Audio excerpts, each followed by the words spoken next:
학생과 학부모님 여러분 안녕하십니까? 이번 면접 대비 콘텐츠의 오프닝과 클로징을 맡게 된 메이저 리서치 솔루션 운영팀 이수미 팀장 박수연 디렉터입니다.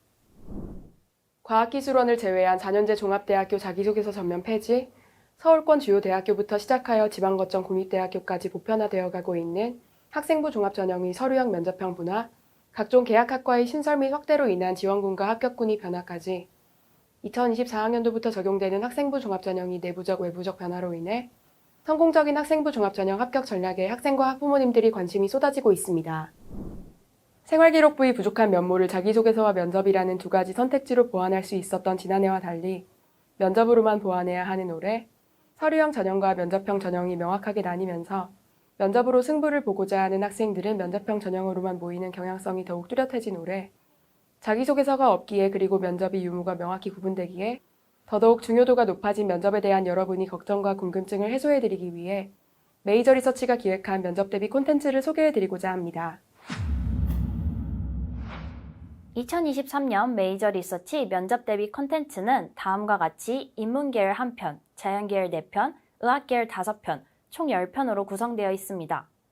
올해 면접 대비 콘텐츠는 작년의 면접 대비 콘텐츠와 달리 모의 면접 콘텐츠와 합격자 인터뷰 콘텐츠 두 파트로 구성되어 있으며 모의 면접 콘텐츠를 통해 각 대학, 계열, 전공을 위한 성공적인 면접 전략의 힌트를 살펴보신 후에 합격자 인터뷰 콘텐츠를 통해 실제 합격자들의 합격 비결과 입시 및 면접에 대한 전반적인 스토리를 들어보실 수 있도록 두 파트의 콘텐츠가 순차적으로 석소장의 입시생각 유튜브 채널에 게시될 예정입니다.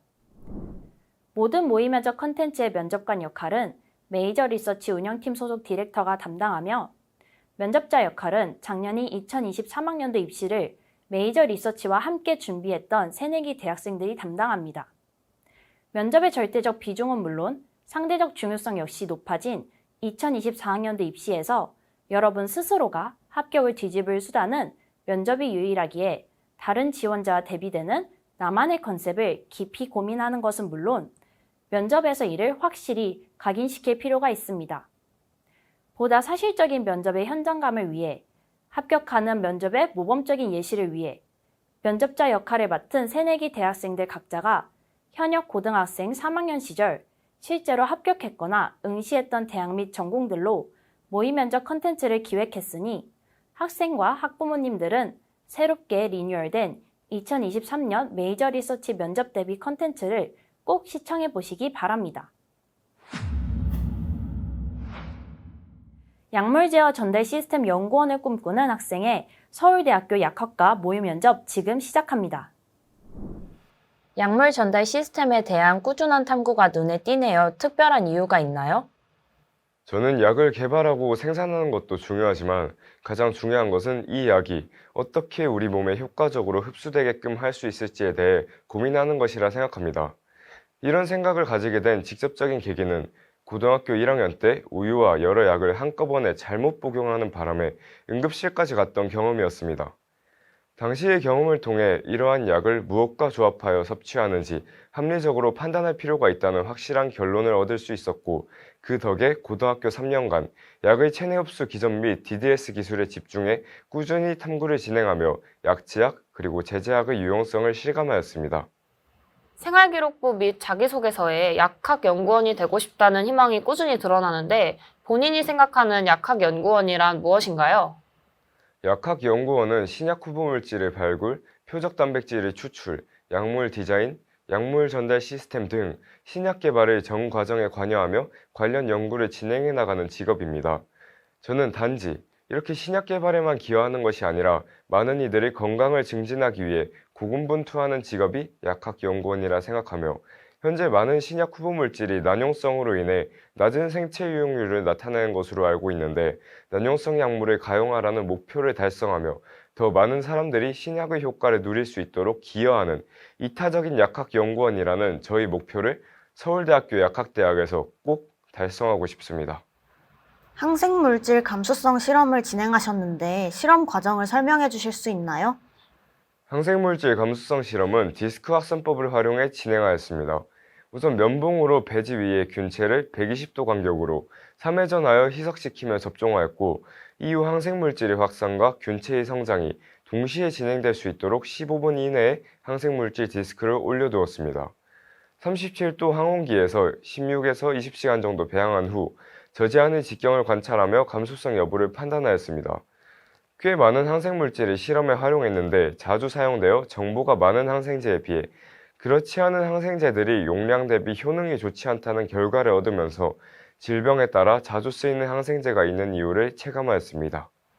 그렇다면 실험 과정에서 어려웠던 점은 없었나요? 여러 항생물질 중 트레메토프림은 용량이 5mg에 감수성이 약하기 때문에 저지한이 15mm 정도로 나올 것으로 예상하였으나 18mm 이상으로 관찰되어 원인을 분석하는 것이 어려웠습니다. 다행히 실험 도구에 대한 구체적인 기록을 하는 습관 덕분에 배지의 두께가 4mm보다 얇아 항생물질의 확산이 빨랐던 것이 원인이었음을 파악할 수 있었고, 미생물 실험이 말 그대로 매우 작은 크기의 생물을 다루는 실험이다 보니 실험 시 작은 요인도 큰 영향을 준다는 것을 깨달아 이후의 항생물질 상호작용 실험 등에서는 오차를 최소화할 수 있었습니다. 동아리에서 병용 금지 약품에 대해 조사했는데 사례를 들어 설명해 주세요. 병용 금기 성분이란 2가지 이상의 유효 성분을 함께 사용하는 경우 치료 효과의 변화 또는 심각한 부작용 발생 등의 우려가 있어 동시에 사용하지 않아야 하는 유효 성분의 조합을 일컫습니다. 생활기록부에 나와 있는 니코란딜과 실데나필뿐만 아니라 1세대 항히스타민제 히드록시진과 우울증 치료제인 에스시탈로프람을 같이 복용할 경우 심부정맥의 위험이 증가하며 에이즈 치료약인 릴피비린과 덱실란트, 라베프라졸 등의 위산 억제제는 위장의 pH를 증가시키면서 릴피비린의 흡수가 저하되어 릴피비린의 치료 효과가 감소하기에 병용해서는 안 됩니다.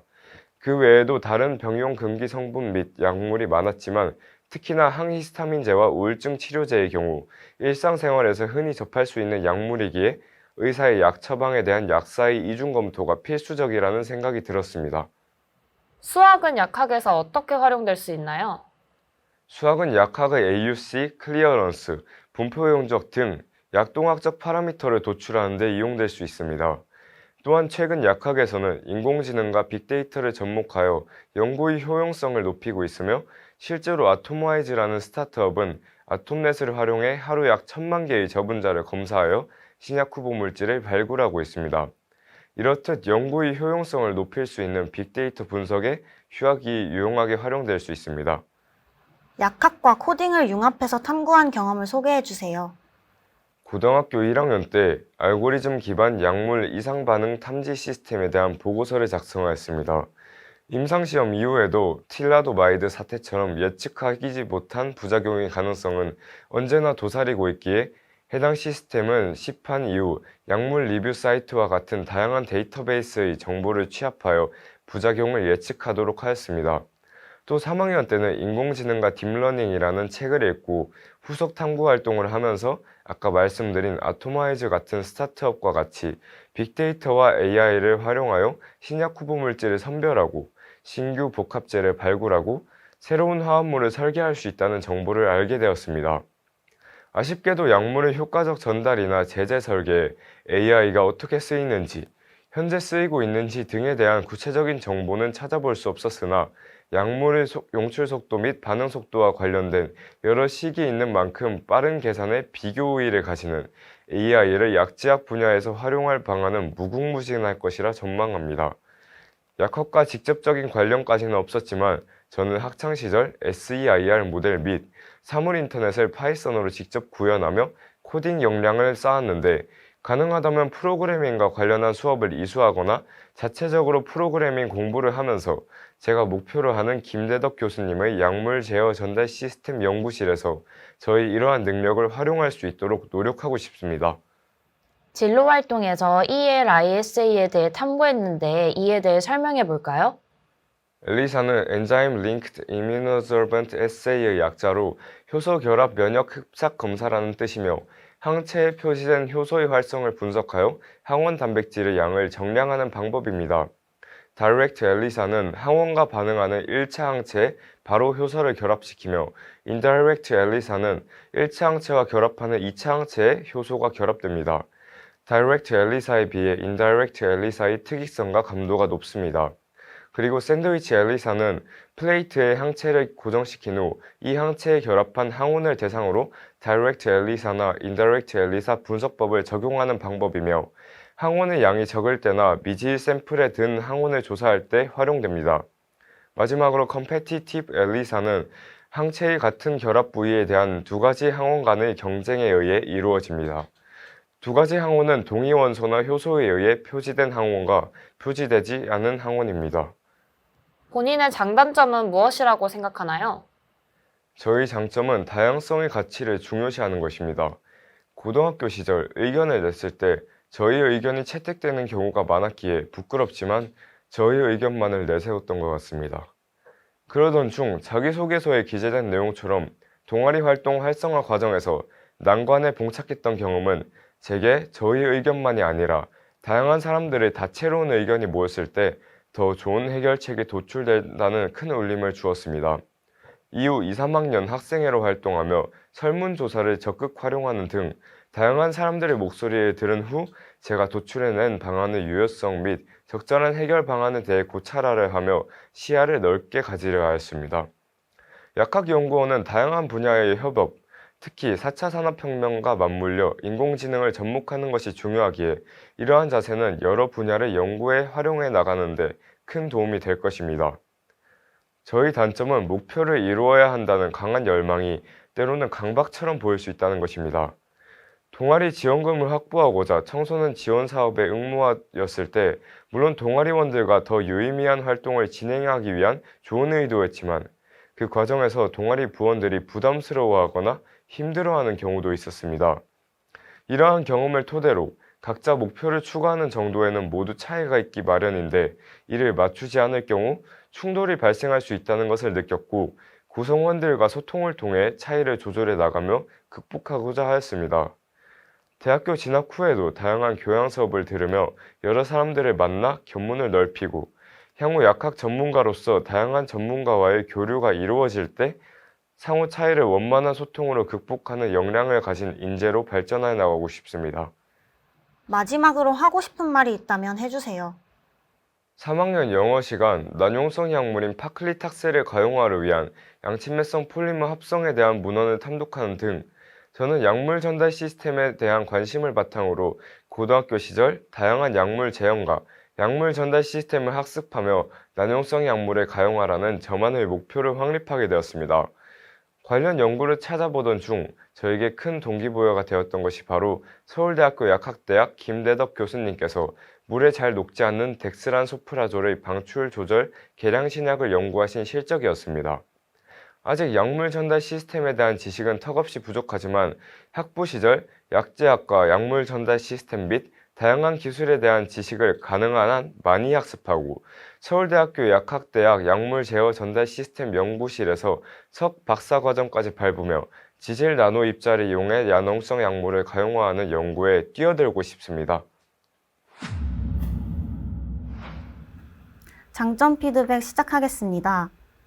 약학대학 학부 개방 이후 약학대학 입시에 대한 관심이 높아지면서 약학대학의 커리큘럼을 고등학교 과정에서 녹여내며 전공 적합성을 드러내고자 하는 학생들이 굉장히 많아졌는데 주제 자체로만 놓고 보면 흔하다고 여겨질 수 있는 약물 전달 시스템에 대해 관심을 갖게 된 사실적인 계기와 난용성 약물의 가용화라는 약물 전달 시스템 연구를 통해 성취하고자 하는 가치를 면접 전반적으로 명확히 이야기해 주어 확실한 컨셉을 구체화했던 점이 인상 깊었습니다. 특히 4차 산업혁명이라는 키워드로 인해 약물 및 약학 연구에도 큰 파장을 미치고 있는 인공지능에 대해 다양한 방식으로 접근하는 학생들이 많은데 지원자의 경우 대다수의 학생들이 그러하듯이 단순한 문헌 탐구에서 그치지 않고 실제로 DB를 활용한 부작용을 예측해보는 탐구를 이야기하는 등 경험 중심의 탐구를 언급해준 점이 기억에 남습니다. 지원자의 생활기록부 흐름이 인공지능보다는 약물 전달 시스템을 메인으로 한 생화학 분야에 걸쳐 있었던 만큼 인공지능에 대한 어중간한 전문성을 보이기보다는 본인의 부족한 부분을 명확히 인지하고 조금 더 학습하며 실제 대학교 내 연구실에서 이러한 역량을 적극적으로 활용하겠다는 계획을 이야기한 건 역시 면접관에게는 겸손의 이미지를 보여줄 수 있는 좋은 답변 방향성이니 수험생 여러분들은 잘 참고해 주시기 바랍니다. 이상으로 장점 피드백 마치겠습니다. 단점 피드백 시작하도록 하겠습니다. 바로 앞에서 김수민 디렉터님께서 이야기해 주셨다시피 7번 질문 내 인공지능 이슈에 대한 지원자의 답변 방향성 자체는 전반적으로 훌륭했지만 코딩 관련 탐구에 대한 활동이 1학년 때와 3학년 전반에 걸쳐 있는 만큼 코딩 관련 탐구에 대한 질문이 나올 가능성이 높다는 점을 미리 인지하고 인공지능의 약물 연구 적용 분야에 대해 좀 더 세세하게 공부했으면 어땠을까 하는 아쉬움이 남습니다. 예를 들어 지원자는 난용성 약물의 가용화라는 식약 개발 분야의 한 파트를 중심적인 목표로 삼고 있는데 신약 후보 물질 선별, 신규 복합체 발굴, 새로운 화합물 설계와 같은 무난한 워딩으로만 답변을 하는 것이 아니라 타겟 단백질 발굴, 단백질 3차원 구조 교명, 히트 및 리드 물질 발굴, 후보 약물 최적화, 임상 분석 효율 상승 등 인공지능의 신약 개발 단계별 적용 가능성에 맞춰 답변을 했으면 좀 더 지원자의 컨셉에 맞는 답변이 되지 않았을까 하는 아쉬움이 남습니다. 또한 마지막 10번 질문에 대한 답변 초반부에서 스스로의 약학에 대한 탐구를 요약해주는 부분이 서울대학교 약학대학 소속 연구실을 언급하기 위한 빌드업인 것은 잘 알겠지만 무슨 말을 하려는 건지 몰라서 초반 흐름이 루즈해질 수 있습니다. 여러분이 전체 면접자 중 첫 번째 순서이거나 초반 순서이면 면접관들이 여러분의 모든 답변에 집중하겠지만 후반 순서거나 마지막 순서라면 여러분의 답변에 대한 집중력이 많이 흐트러져 있을 가능성이 높으므로 서울대학교 약학대학 김대덕 교수님의 연구가 저에게 큰 동기부여가 되었습니다. 와 같이 최대한 두 갈식으로 답변을 전개하는 점이 좋다는 것을 명심해 주시기 바랍니다. 이상으로 단점 피드백 마치도록 하겠습니다. 태도 피드백 시작하겠습니다. 지원자께서는 일정하고 안정적인 톤과 답변 속도, 특히 면접 내내 크고 자신감 있는 목소리로 답변해주어 높은 신뢰감을 주었습니다. 가장 좋았던 점은 지원자의 답변에 발음하기 어려운 전문 용어들이 상당히 많은 편이었음에도 불구하고 꼬이지 않고 정확하게 발음하여 면접 준비가 상당히 잘 되어 있다는 인상을 받을 수 있었습니다. 한 가지 아쉬운 점은 처음에는 면접관 3명의 시선을 골고루 바라보며 답했는데 뒤로 갈수록 한 분만 응시하는 모습을 보여주었습니다. 이 부분만 유의해서 면접에 임해주시면 좋을 것 같습니다. 이상으로 태도 피드백 마치겠습니다. 메이저 리서치가 제작한 이번 면접 대비 콘텐츠 잘 보셨나요? 면접을 철저히 준비한 학생은 짧은 면접 시간만으로도 면접관들에게 강한 임팩트를 남겨 학부를 충분히 뒤집을 수 있습니다. 면접을 겪어본 학생과 면접을 겪어보지 않은 학생은 엄청난 차이를 보입니다. 메이저 리서치에서는 학생에게 최적화된 온오프라인 통합형 면접 솔루션을 운영하고 있습니다. 석 소장님 그리고 메이저 리서치와 함께 2024학년도 대입 면접을 준비하고 싶으신 학생 및 학부모님들께서는 카카오톡 메이저 리서치로 문의 주시기 바랍니다.